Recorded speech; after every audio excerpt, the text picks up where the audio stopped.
लोकशाहीचा बुलंद आवाज, रिपब्लिकन वार्ता, महाराष्ट्र। रास्तभाव दुकानदारांचे एक दिवसीय जिल्हाधिकारी कार्यालयासमोर उपोषण। विविध मागण्यांसाठी रास्त दुकानदारांचे देवणी तहसीलदारांना निवेदन। अखिल महाराष्ट्र राज्य स्वस्त धान्य दुकानदार आणि केरोसिन परवानाधारक महासंघ रास्तभाव दुकानदारांचे संघटनेच्या वतीनं दिनांक 1 डिसेंबर शुक्रवारी रोजी विविध मागण्यांसाठी लातूर जिल्हाधिकारी कार्यालयाच्या समोर उपोषण करण्यात येणार असून याबाबत रास्तभाव दुकानदार संघटना अध्यक्ष नितीन देशमुख यांच्यासह तालुक्यातील रास्तभाव दुकानदारांनी तहसीलदार देवणी यांना निवेदन सादर केले आहे। या दिलेल्या निवेदनात म्हटलं आहे की अखिल महाराष्ट्र राज्य स्वस्त धान्य दुकानदार आणि केरोसिन परवानाधारक महासंघ संघटनेच्या वतीनं केंद्र आणि राज्य शासनास आतापर्यंत शेकडो अर्ज देऊन सुद्धा राज्य आणि केंद्र शासनाने रास्तभाव दुकानदारांच्या मागण्यांचा विचार केला नसल्यामुळे देवणी तालुक्यासह जिल्ह्यातील रास्तभाव दुकानदार 1 डिसेंबर रोजी लातूर जिल्हाधिकारी कार्यालयासमोर उपोषण करणार असून याबाबत संघटनेचे जिल्हाध्यक्ष सुधाकरदाजी पाटील त्यांनी याबाबत निर्णय घेतलाय। रास्तभाव दुकानदारांचे कालबाह्य झालेल्या 2G मशीन बदलून द्यावे। जुन्या मशीनमुळे अंगठ्यांचे ठसे आणि नेटवर्कच्या अडीअडचणींमुळे रास्तभाव दुकानदार आणि लाभार्थ्यांमध्ये अनेक वेळा खटके उडवून देवणी तालुक्यात वादविवादाच्या घटना घडल्यात। राष्ट्रीय अन्न सुरक्षा योजनेत सुमारे 32 वर्षांपूर्वीच्या कालबाह्य प्रचलित सर्व नियम बदलून राज्यांमध्ये रास्तभाव दुकानदार व्यवस्थापनात नव्याने स्वतंत्र धोरण निश्चित करण्यात यावे। दुकानदारांची मार्जिन रक्कम निर्धारित वेळेत मिळत नाही, या राज्यातील कार्यपद्धतींमध्ये बदल करावेत। राज्यात अनेक तालुक्यांमध्ये माहे जुलैपासून NFSA अंतर्गत वाटप केलेल्या धान्याचे मार्जिनची रक्कम रास्तभाव दुकानदारांना अद्यापही मिळाली नाहीये, त्यामुळे व्यथित होऊन दुकानदारांनी आत्महत्या केली आहे। याकरिता आवश्यक उपाययोजना शासन स्तरावर करून मार्जिनची रक्कम प्रति महिना देण्यात यावी। अनेक वर्षांपासून प्रति क्विंटल 150 रुपये अत्यल्प मार्जिन मिळत आहे। अनेक वर्षांपासून मार्जिनच्या रकमेमध्ये वाढ झाली नाहीये। CPI इंडेक्स तत्वानुसार महागाई निर्देशकांनुसार मार्जिनमध्ये प्रति क्विंटल 300 रुपये वाढ करण्यात यावी।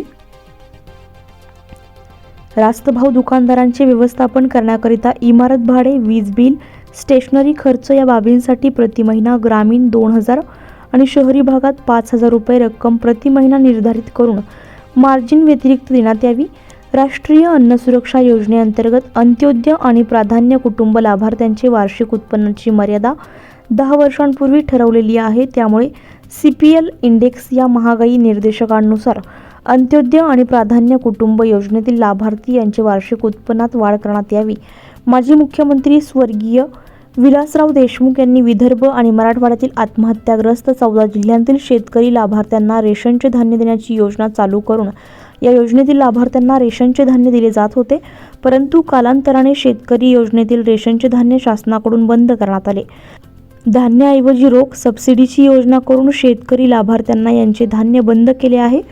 मुळात ज्या शेतकरी लाभार्थ्यांसाठी ही योजना तयार केलेली आहे त्या लाभार्थ्यांचे या रोख सबसिडी योजनेत विरोध करत असल्याचं यावेळी संघटनेचे देवणी तालुकाध्यक्ष नितीन देशमुख यांनी बोलताना सांगितले।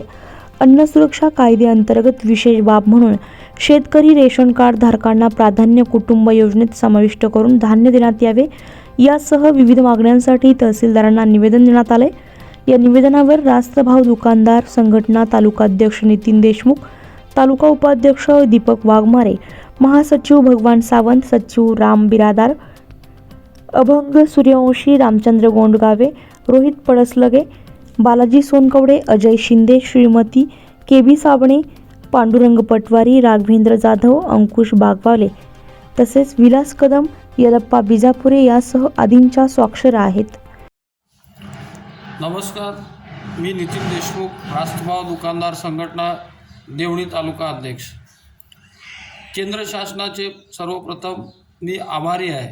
केंद्र शासनाने एक महत्त्वपूर्ण योजना राष्ट्रीय अन्न सुरक्षा योजनेअंतर्गत दिले जाणारे मोफतचे धान्य दिनांक जानेवारी 2024 पासून पुढे 5 वर्ष देशातील कष्टकरी गोरगरीब जनतेला पुढे 5 वर्ष मोफत देण्याची योजना आखली आहे। या योजनेस राज्यातील सर्व रास्तभाव दुकानदारांनी स्वागत केलेलं आहे। शासन एकीकडे गोरगरीब जनतेचा खूप बारकाईने विचार करतो, तर दुसरीकडे ज्या कोरोना महामारीच्या काळामध्ये ज्या रास्तभाव दुकानदाराला हे धान्य वाटण्याची जबाबदारी शासनाने दिली होती आणि आमच्याकडे कसल्याच पद्धतीची सुविधा नाही, नाही हँड ग्लोव्ज दिलेला आहे, ना सॅनिटायझर दिलेला आहे, ना मास्क आहे. अशा पद्धतीच्या अशा परिस्थितीमध्ये सुद्धा शासनाने दिलेली जबाबदारी आम्ही देशामधील सर्व रास्तभाव दुकानदारांनी चोख पार पाडले. याच्यामध्ये अनेक आमचे रास्तभाव दुकानदार कोरोनाबाधित होऊन मृत्युमुखी झाले. त्याच्यावर शासनाने आतापर्यंत काही विचार केला नाही.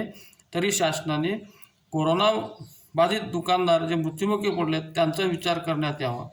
त्याच्यानंतर जे मे 2021 रोजी मध्ये राज्य शासनाने रास्तभाव दुकानदाराकडून पैसे भरून घेतले. अगोदर धान्याचे आम्ही धान्याचे चलन भरले.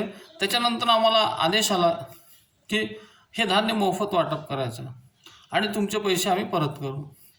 मग आम्ही ते मोफत वाटप केले. आज 2021 पासून आज 23 डिसेंबर संपत येत आहे. नोव्हेंबर संपलेला आहे, डिसेंबर सुरुवात आहे, अद्याप आम्हाला पैसे मिळाले नाही. त्याच्यानंतर आमची तिसरी मागणी अशी आहे की ज्याप्रमाणे केंद्र सरकार, राज्य शासन यांचे जे कर्मचारी आहेत, अंगीकृत जे कामगार आहेत, यांना महागाई निर्देशांकानुसार महागाई भत्ता वाढ केला जातो, पण रास्तभाव दुकानदाराच्या बाबतीमध्ये गेल्या अनेक दशकापासून अशी कुठलीच वाढ केलेली नाही. आम्हाला जी मार्जिनची रक्कम मिळाली जाते ही अत्यंत अल्प आहे.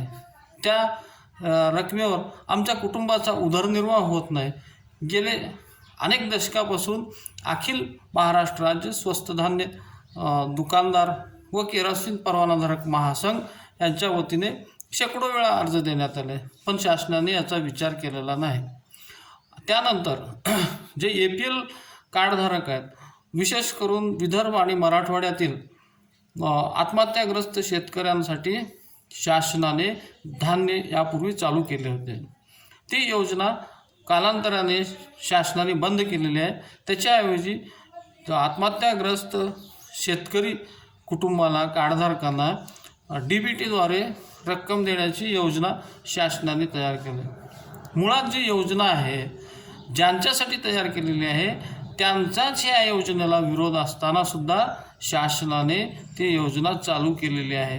तर जे कार्डधारक आहेत त्यांचं म्हणणं असं आहे की हे पूर्ववत योजना चालू करण्यात यावं आणि आम्हाला पैसे नको, धान्य देण्यात यावं. त्याच्यानंतर ज्या पद्धतीने महागाई निर्देशांक आहे, सगळ्या गोष्टी वाढतात.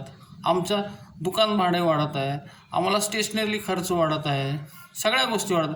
त्याचा पण शासनाने विचार करावा. आणि आम्हाला 2Gची मशीन दिलेली आहे आणि ती देऊनही 10 वर्षाचा काळ लोटलेला आहे. आज 5Gच्या सगळ्या सुविधा उपलब्ध आहेत आणि मशीन व्यवस्थित 2Gची असल्यामुळे त्याच्यावर अंगठ्याचा ठम उठत नाही, ठसा उठत नाही, नेटवर्कचा इश्यू आहे. ह्या सर्व विविध समस्यामुळे रास्तभाव दुकानदार आणि कार्डधारकामध्ये अनेक चकमकी यापूर्वी झालेल्या आहेत आणि ह्या विविध मागण्यासाठी आम्ही 1 डिसेंबर रोजी जिल्हाधिकारी कार्यालय लातूर येथे आमच्या विविध मागण्यासाठी उपोषणासाठी बसत आहोत. शासनाने आमच्या सर्व मागण्या मान्य करावे ही शासनाला आमची विनंती. रिपब्लिकन वार्तासाठी लातूर देवणी प्रतिनिधी Sagir Momin. Subscribe now and press the bell icon. Never miss an update.